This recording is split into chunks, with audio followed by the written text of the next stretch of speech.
നമസ്കാരം. ആദംസ് അക്കാദമിയുടെ പുതിയൊരു വീഡിയോയിലേക്ക് എല്ലാവർക്കും സ്വാഗതം. ഞാൻ Suvarna. NIOS +2 data entry course code 336ന്റെ എക്സാം ആണ് അടുത്ത ദിവസം അല്ലെ. അപ്പോൾ നിങ്ങൾ ഇമ്പോർട്ടന്റ് ആയിട്ടുള്ള ഏരിയാസ് മനസ്സിലാക്കി വെക്കണം. 30 മാർക്ക് ഷുവർ ആയിട്ടും കിട്ടുന്ന ഏരിയാസ് ഏതൊക്കെയാണെന്ന് അറിയണ്ടേ. അപ്പോൾ വീഡിയോയിലേക്ക് പോകാം. ഡാറ്റ എൻട്രിയുടെ എക്സാമിന് ഇപ്പം MCQs അല്ലാതെ അല്ലെങ്കിൽ ഫിൽ ഇൻ ദ ബ്ലാങ്ക്സോ ട്രൂ ഓർ ഫോൾസോ ഒന്നും അല്ലാതെ നമുക്ക് പഠിച്ചുകൊണ്ട് പോകാൻ അത്യാവശ്യമായിട്ട് വേണ്ട കുറച്ച് ഏരിയാസ് ഉണ്ട്. അതിനെക്കുറിച്ച് നമുക്ക് പറയാം. ആദ്യമായിട്ട് അതിൽ നിന്ന് മനസ്സിലാക്കേണ്ടത് ചില ടേമുകൾ പഠിക്കുക എന്നുള്ളതാണ്. ചില ടേമുകൾ ഡിഫൈൻ ചെയ്യാൻ നമുക്ക് വരും. ആ ടേമുകൾ ഏതൊക്കെയാണെന്ന് ചോദിച്ചു കഴിഞ്ഞാൽ ഇങ്ങനെ ടേമുകൾ എക്സ്പ്ലെയിൻ ചെയ്യാനുള്ള ക്വസ്റ്റ്യൻസിനകത്ത് 3 ടേമുകൾ കൊടുത്തിട്ട് 2 എണ്ണം ഒക്കെ എക്സ്പ്ലെയിൻ ചെയ്യാൻ പറയും. അപ്പോൾ ഓരോ മാർക്കിന് വീതം ആണ് അവിടെ ആ ചോദ്യം വന്നിരിക്കുന്നത്. അപ്പോൾ അറിയാവുന്ന 2 എണ്ണം അവിടെ എക്സ്പ്ലെയിൻ ചെയ്ത് കൊടുത്താൽ മതി. ഇപ്പം നമുക്ക് ഏതൊക്കെ മനസ്സിലായി? Control unit, header and footer, AutoSum, അതൊക്കെ ഒന്ന് ഡിഫൈൻ ചെയ്യാൻ പഠിക്കണമെന്ന് മനസ്സിലായി ഇല്ലേ. പിന്നെ അതുപോലെ നമുക്ക് 23 ഷോർട്ട് നോട്ട്സ് എഴുതാൻ വേണ്ടിയിട്ട് 2 മാർക്കിന് വെച്ചിട്ട് 3 ചോദ്യങ്ങളായിട്ട്, അതായത് ഓപ്പറേറ്റിംഗ് സിസ്റ്റം എന്താണ്, അസംബ്ലർ എന്താണ്, പൈവോട്ട് ടേബിൾ എന്താണ് എന്ന് ചോദിക്കാം. അതുപോലെ തന്നെ ഡിഫറൻഷ്യേറ്റ് ചെയ്യാനുള്ള തരത്തിൽ ക്വസ്റ്റ്യൻസ് വരാം. ഓട്ടോ ഫില്ലും ഓട്ടോ ഫോർമാറ്റും തമ്മിൽ ഡിഫറൻഷ്യേറ്റ് ചെയ്യാൻ, ഹൈഡ് സ്ലൈഡ്സും ഡിലീറ്റ് സ്ലൈഡ്സും തമ്മിൽ ഡിഫറൻഷ്യേറ്റ് ചെയ്യാൻ, വെബ് പേജും വെബ് സൈറ്റും തമ്മിൽ ഉള്ള ഡിഫറൻസ്, അങ്ങനെയുള്ള ഡിഫറൻസുകൾ പഠിച്ചോണം. അതിനും ഈ പറയുന്നത് പോലെ 2 മാർക്ക് വെച്ചിട്ടൊക്കെയുള്ള തരത്തിലുള്ള ചോദ്യങ്ങളാണ് വരുന്നത്. അതുപോലെ തന്നെ വീണ്ടും എക്സ്പ്ലനേഷൻ രീതിയിൽ ആൻസർ ദ ഫോളോവിങ്, അതായത് ഇവിടെയും 2 മാർക്കിന് വെച്ചിട്ടാണ് എല്ലാം അങ്ങനെ. അപ്പോൾ ഒരുപാട് പഠിക്കണ്ടെന്ന് മനസ്സിലായില്ലേ. 1-2 മാർക്കിന് അത്യാവശ്യം എന്താണ് കാര്യം എന്ന് മനസ്സിലാക്കി വെക്കുന്ന രീതിയിൽ മതി. നമ്മുടെ ടെക്സ്റ്റ് ബുക്കൊക്കെ പഠിക്കുന്ന സമയത്ത് ഒരു കാര്യത്തെക്കുറിച്ച് ഒരുപാട് എഴുതിയിട്ടുണ്ടാവും. ഒരു 2 മാർക്കിനൊക്കെ അത് എന്താണെന്ന് മിനിമം അറിഞ്ഞിരുന്നാൽ മാത്രം മതി. ഇവിടെ നോക്കിയേ, explain the purpose of column charts and bar charts. Column ചാർട്ട്സും ബാർ ചാർട്ട്സും യൂസ് ചെയ്യുന്നതിൻ്റെ പർപ്പസ് ആണ് ചോദിച്ചിരിക്കുന്നത്. ഈ ഒരു ഭാഗത്തു നിന്ന് നമുക്ക് എന്തും കൂടി മനസ്സിലാക്കാം. കോളം ചാർട്ട്സും ബാർ ചാർട്ട്സും മാത്രമല്ല, നമുക്ക് ആ ഭാഗത്തു നിന്ന് പൈ ഡയഗ്രോ അങ്ങനെയുള്ള രീതിയിലൊക്കെ വരാം. അപ്പോൾ അതിൻ്റെ പർപ്പസ് എന്താണെന്നുള്ളത് ബാക്കി ഭാഗം കൂടി പഠിച്ചു വെക്കണം എന്ന് മനസ്സിലായില്ലേ. ഇപ്പോൾ ഇതിനകത്ത് ഇങ്ങനെ ഒരു ക്വസ്റ്റ്യൻ കണ്ടുവെങ്കിൽ അതിൻ്റെ ബാക്കി പാർട്ടിൽ നിന്ന് നമ്മളോട് ചോദ്യം വരാം.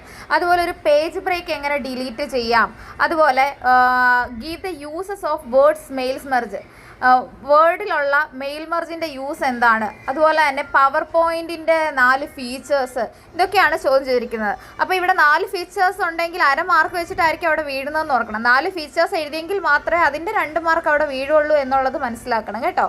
അതുപോലെ അടുത്ത ചോദ്യം നോക്കിയേ, how can text in Microsoft word be presented in points using bulleted and numbered list. അതിൻ്റെ ആ ഒരു പ്രോസസ്സാണ്.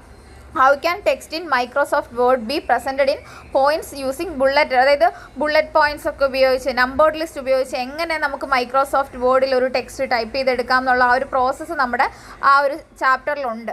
അപ്പം അതിന് 4 മാർക്കാണ് ആ ഭാഗത്തുനിന്ന് ആ ഒരു ചോദ്യത്തിന് വന്നിരിക്കുന്നത്. ഓക്കെ, അതുപോലെ തന്നെ നമ്മളോട് പിന്നെ ചോദിച്ചിരിക്കുന്നത് on the basis of the given worksheet answer the questions given at the end. Write a function to calculate the total marks for each student in column D.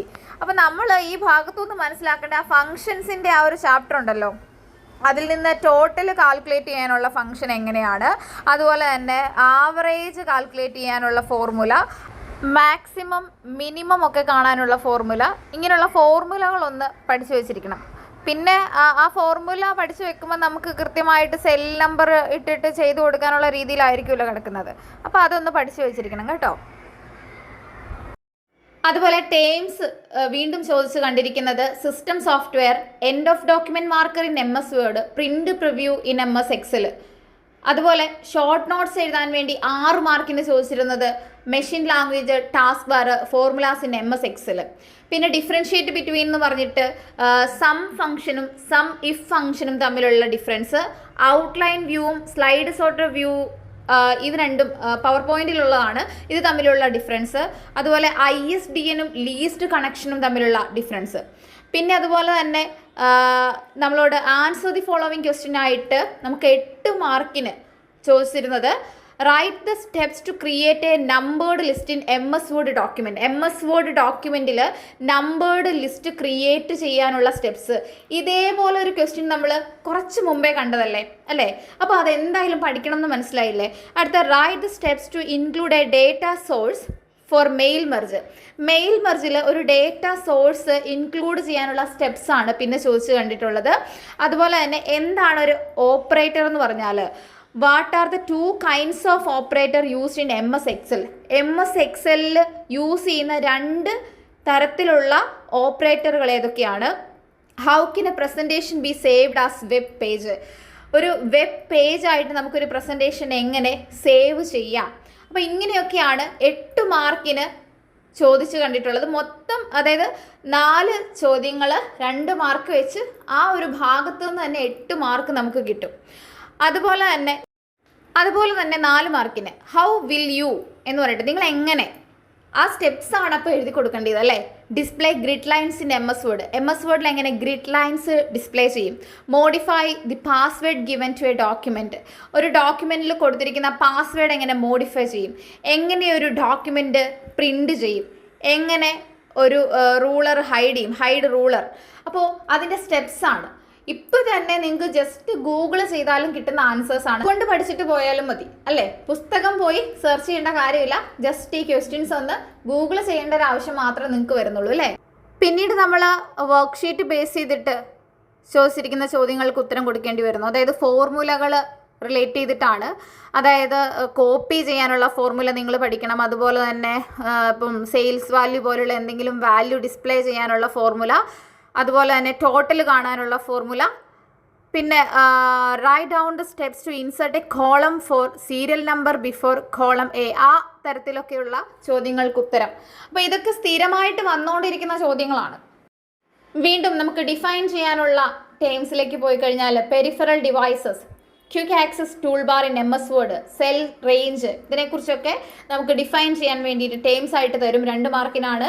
പിന്നെ ഷോർട്ട് നോട്ട് എഴുതാൻ വേണ്ടിയിട്ട് application software, recycle bin, format cells, dialogue box, ഇതിനെക്കുറിച്ചൊക്കെ short note എഴുതാൻ വരും. പിന്നെ differentiate ചെയ്യാൻ വേണ്ടിയിട്ട് repeat question കണ്ടോ, സം ഫംഗ്ഷനും സം ഇഫ് ഫംഗ്ഷനും, അതുപോലെ outline view and slide view in power point, TCP and IP. അപ്പോൾ ഇതിനകത്ത് ഈ 2 എണ്ണം റിപ്പീറ്റ് ആണെന്ന് കണ്ടു അല്ലേ. ഓക്കെ. പിന്നെ ആൻസർ ദി ഫോളോവിങ് നോക്കേ. Identify the following tab stops and write their names in given sequence. Textbook പഠിച്ചിട്ടുള്ളവർക്ക് ചെയ്യാൻ പറ്റുന്ന ഒരു ക്വസ്റ്റൻ ആണ് അല്ലേ. ഇനി write the steps to create a mail merge document. ഒരു മെയിൽ മെർജ് ഡോക്യുമെന്റ് ക്രിയേറ്റ് ചെയ്യാനുള്ള സ്റ്റെപ്സ്, ഇതും റിപ്പീറ്റ് ക്വസ്റ്റ്യൻ ആണ്. Write the steps to hide rows in MS Excel. MS Excelൽ റോസ് ഹൈഡ് ചെയ്യാനുള്ള steps. What is the use of this feature. ഈ ഒരു ഫീച്ചറിൻ്റെ use എന്താണ്. How will you print slides 3 to 7 of A presentation containing 9 slides. ഒരു 9 slide ഉള്ള ഒരു presentation, അതിനകത്ത് നമ്മൾ ഒരു 3 to 7 ആ ഒരു സ്ലൈഡ്സ് എങ്ങനെ പ്രിൻറ്റ് ചെയ്തെടുക്കും, അതിനുള്ള സ്റ്റെപ്സ് എങ്ങനെയാണ്. അതുപോലെ ഹൗ വിൽ യു എന്ന് പറഞ്ഞിട്ട് നമ്മൾ MS Word എങ്ങനെ സ്റ്റാർട്ട് ചെയ്യും, അതുപോലെ നമ്മൾ എങ്ങനെയാണ് ഡിസ്പ്ലേ ചെയ്ത റൂളർ ഇൻ MS Wordൽ റൂളർ എങ്ങനെ ഡിസ്പ്ലേ ചെയ്യും, റിപ്പീറ്റ് ക്വസ്റ്റ്യൻ അല്ലേ. പ്രൊട്ടക്റ്റ് എങ്ങനെ നമ്മളൊരു വേർഡ് ഡോക്യുമെൻ്റ് പ്രൊട്ടക്റ്റ് ചെയ്യും, എങ്ങനെ നമ്മളൊരു ഡോക്യുമെൻ്റ് റീഡ് ഓൺലി ആക്കി മാറ്റും, അതിനെക്കുറിച്ചൊക്കെ നമ്മൾ എഴുതേണ്ടത് അതിൻ്റെ സ്റ്റെപ്സാണ് എങ്ങനെ എന്നുള്ള രീതിയിൽ ചോദിക്കുമ്പോൾ. പിന്നെ ഫോർമുല ബേസ് ചെയ്ത് കണ്ടോ നമ്മൾ എങ്ങനെയാണ് ഒരു സെയിൽസ് വാല്യൂ ഡിസ്പ്ലേ ചെയ്ത് കൊടുക്കുന്നത്. അതുപോലെ തന്നെ write the steps to copy the above formula to the cells D4 to D7. അപ്പോൾ ആ കോപ്പി ചെയ്യാനുള്ള ആ ഒരു ഫോർമുല നമ്മൾ പഠിച്ചു വെച്ചിരിക്കണം. അതുപോലെ ടോട്ടൽ കാൽക്കുലേറ്റ് ചെയ്യാനുള്ള ഫോർമുല. അപ്പോൾ ഇത്തരത്തിലുള്ള ക്വസ്റ്റ്യൻസ് ഒക്കെ ഉറപ്പാണെന്ന് പറഞ്ഞാൽ 100% ഉറപ്പാണ്. അതുകൊണ്ട് നിങ്ങൾക്ക് ഇപ്പോൾ ഈ വീഡിയോ കണ്ടതിൻ്റെ ഭാഗമായിട്ടെങ്കിലും നിങ്ങൾക്ക് ഈ ക്വസ്റ്റ്യൻസ് പോയിട്ടൊന്ന് റിവൈസ് ചെയ്യാവുന്നേ ഉള്ളൂ. ഇത് അതേപടി ഒന്ന് ടൈപ്പ് ചെയ്ത് കൊടുത്തിട്ട് തന്നെ നിങ്ങൾക്ക് ഉത്തരം എടുക്കാവുന്നതേ ഉള്ളൂ, പഠിക്കാവുന്നതേ ഉള്ളൂ. അതത്ര പാടൊന്നുമല്ല. ഇങ്ങനെ തന്നെ വേറെ എന്തെങ്കിലും ഒരു പേര് മാറ്റിപ്പം സെയിൽസ് വാല്യൂ എന്നുള്ളത് ചിലപ്പോൾ മാറ്റിത്തരും. പക്ഷേ അവിടെ ഫോർമുല ഏകദേശം സെയിം തന്നെ ആയിരിക്കും. അവിടുത്തെ മാർക്ക് നമുക്ക് കിട്ടുന്നേ. ഓക്കെ. അപ്പോൾ നിങ്ങൾ നല്ലതായിട്ട് പ്രിപ്പയർ ചെയ്യുക. താങ്ക്